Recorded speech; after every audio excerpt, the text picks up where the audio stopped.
नमस्कार दोस्तों, इसमें हम बात करेंगे कि 15 जुलाई के कुछ इंपॉर्टेंट फैक्ट्स के बारे में। तो पहला फैक्ट जुड़ा हुआ है, स्किल इंडिया कार्यक्रम की 7वीं वर्षगांठ मनाई जा रही है।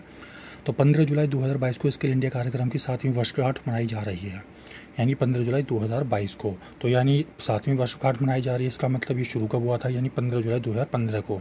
इस योजना को राष्ट्रीय कौशल विकास मिशन भी कहा जाता है। इसकी शुरुआत 2015 में हुई थी। तो स्किल इंडिया मिशन का उद्देश्य क्या है?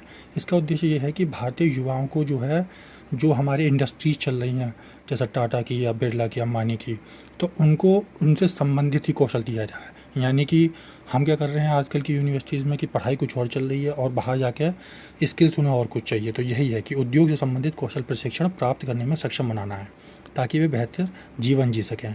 स्किल इंडिया मिशन के तहत हर साल 1 करोड़ से अधिक युवा प्रशिक्षित हो भी रहे हैं, और 2022 तक 40 करोड़ से अधिक युवाओं को प्रशिक्षित करने के उद्देश्य से ही ये 2015 में स्किल इंडिया मिशन आरंभ किया गया था। इसमें कौन कौन से मिशन सम्मिलित हैं? तो राष्ट्रीय कौशल विकास मिशन, कौशल विकास और उद्यमिता के लिए राष्ट्रीय नीति, प्रधानमंत्री कौशल विकास योजना और कौशल ऋण योजना आदि पहले सम्मिलित हैं। दूसरा क्या है इंपॉर्टेंट टॉपिक? विश्व युवा कौशल दिवस। विश्व युवा कौशल दिवस 15 जुलाई को मनाया जाता है। ये क्यों मनाया जाता है? क्योंकि 18 दिसंबर 2014 को संयुक्त राष्ट्र जो यूएन था, उसमें श्रीलंका के नेतृत्व में एक प्रस्ताव लाया गया था, जिसमें उसमें बात करी गई कि 15 जुलाई को विश्व युवा कौशल दिवस मनाना चाहिए। तो श्रीलंका ने इसमें किस किस की मदद ली थी? G77 देशों के समूह और चीन की सहायता से इस संकल्प की शुरुआत की थी। इसका विश्व युवा कौशल दिवस का उद्देश्य क्या है? कि युवाओं के लिए एक बेहतर सामाजिक आर्थिक परिस्थितियों को प्राप्त करना है, जो बेरोजगारी और अल्प रोजगार की चुनौतियों का समाधान करने के साधन के रूप में कार्य करेगा। विश्व युवा कौशल दिवस जो पारंपरिक रूप से पुर्तगाल और श्रीलंका के स्थायी मिशनों और यूनेस्को, ILO और इनके महासचिव कार्यालयों के साथ मिलकर कार्य करेगा। क्योंकि क्या है कि दुनिया में बढ़ती युवा जो बेरोजगारी वो चिंता का विषय है। क्योंकि इस समय जो बेरोजगारी कितनी है, 73 मिलियन युवा बेरोजगार हैं, और प्रतिवर्ष क्या हो रहा है, यानी कि हर साल 40 मिलियन श्रम बाजार में ये सम्मिलित भी होते हैं। तो बेरोजगारी की समस्या से निपटने के लिए अगले दशक में कम से कम 475 मिलियन नए रोजगार सृजित करने की आवश्यकता होगी। तीसरा टॉपिक किससे है जुड़ा हुआ? NSD से। तो NSD यानी राष्ट्रीय नाट्य विद्यालय हिंदी में, या फिर इंग्लिश में नेशनल स्कूल ऑफ ड्रामा।